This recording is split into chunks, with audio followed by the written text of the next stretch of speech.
Reactions of isoquinoline. Here again, reactions of isoquinoline are divided into two main parts. One, electrophilic substitution reaction, and another is nucleophilic substitution reaction. As usual, nucleophilic substitution reaction taking place in this heterocyclic ring and the electrophilic substitution reaction taking place in carbocyclic ring or in benzene ring. Nucleophilic substitution reaction in heterocyclic ring mostly taking place at carbon number 1, and electrophilic substitution reactions are taking place at carbon number 5 or at carbon number 8. So first of all, we will discuss electrophilic substitution reactions which are taking place in benzene ring.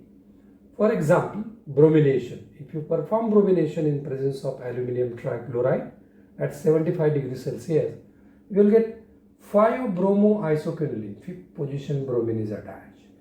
Now, if you perform nitration reaction in presence of nitrating mixture, that is fuming nitric acid and concentrated H2SO4 at 0 degrees Celsius temperature, you will get two products or the mixture of product. One is 5-nitroquinoline and another is 8-nitroquinoline, but the percentage is different. 8-nitroquinoline is just 10% and 90% 5-nitroquinoline. Now we are discussing electrophilic substitution reaction which are taking place in heterocyclic ring and mostly at carbon number 1. Now first reaction is amination reaction. This can be done by using sodamide in liquid ammonia in presence of potassium permanganate and maintaining the temperature minus 45 degrees Celsius. See, amination, NH2 group is coming at carbon number 1. So this is 1-amino isoquinoline. Next reaction, just like quinoline, we have seen in previous video that you can attach N-butyl group at carbon number 1 by using N-butyl lithium. You know the structure, we have discussed already in previous reaction, and that reaction you have to perform at room temperature. So actually the first step is addition reaction. So N-butyl group is added here at carbon number 1, and this double bond is moving over the nitrogen. There is already one lone pair and second lone pair is coming from this bond. So because of that, negative charge is developed on nitrogen and lithium is already having positive charge is going there. So as if butyl group and lithium is added on nitrogen and carbon. Now in second step, in presence of water, this H is abstracted from water molecule. So here is a complete addition. As if one butyl group is added here at carbon number 1 and hydrogen is added on nitrogen. So this is addition product. Now we have to convert this product into our quinoline. So we have to remove hydrogen from nitrogen, and one hydrogen is already there at carbon number 1. This can be done by using nitrobenzene at 200 degrees Celsius. So this is again aromatization, because we get here aromatic center. So butyl group, and in this way we can synthesize 1-butyl isoquinoline. So there are just two reactions. Now one more reaction I want to discuss here, and that reactions are actually 1, 2, 3 and 4 in number. So this is reduction reaction. We are going to add hydrogen by using different reagent. Even we are using two same reagent, and another reaction conditions we are going to change. So if we use a hydrogen in presence of platinum as a catalyst and methanol, so heterocyclic ring is totally reduced. That means one hydrogen is already there here and here, and one extra hydrogen is added here. That means two hydrogens there at each carbon, and even on this nitrogen. So this is called, actually this is 1, 2, 3, 4, 1, 2, 3, 4 tetra. We are adding 4 hydrogens, so this is 1, 2, 3, 4 tetrahydro isoquinoline.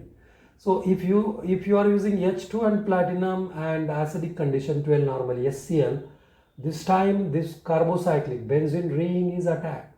Here we are going to add 4 hydrogen. One is already there. 1, 2, 3 and 4. That means 5th, 7, 6, 7 and 8 position. So we are going to add 4 hydrogens. So that becomes 5, 6, 7, 8 tetrahydroisoquinoline. See the difference.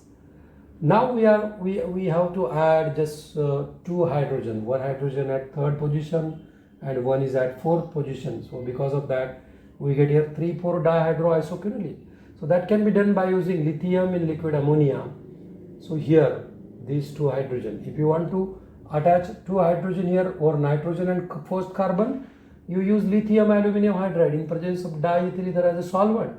So that is 1,2-dihydroisoquinoline and this is 3,4 dihydroisoquinoline. That is the difference. Now one more type of reaction we are going to discuss here, that is oxidation reaction. See here, in oxidation reaction, first two reaction you can observe these two reactions. Here in this oxidation reaction, we are going to break either this carbocyclic ring or a heterocyclic ring. If you break heterocyclic ring, that means this carbon will remain there, this carbon, and simply you are going to join two COH group, that is phthalic acid. So this phthalic acid is formed, or this dicarboxylic acid is generated, and one more product we get in presence of alkaline KMnO4 along with phthalic acid, that this time you have to break this ring, means benzene ring, this carbon and this carbon. And if you look at the structure, this carbon is coming here, that means at third position from nitrogen. So nitrogen third position, 1, 2 and third position COH group, and fourth, this carbon is fourth carbon. So fourth, at third and fourth position there are two COH groups. So this bicarboxylic acid derivative of pyridine is produced in presence of alkaline KMnO4. But if you use here neutral KMnO4, you get here phthalimide, and phthalimide is produced by just removing one carbon atom here. One carbon is removed, this carbon is removed, and two carbonyl groups are there. So this is phthalimide. Now again we are going to repeat that reaction. This reagent we have already used in case of pyridine, in case of quinoline, and now we are using in case of isoquinoline. Simply you have to join by using per acid. You have to join this oxygen or nitrogen, negative charge or oxygen and positive charge or nitrogen. So this is nothing but the isoquinoline N oxide, just like isoquinoline N pyridine, pyridine N oxide and quinoline N oxide. This is isoquinoline N oxide. In this way we have discussed the reaction of isoquinoline.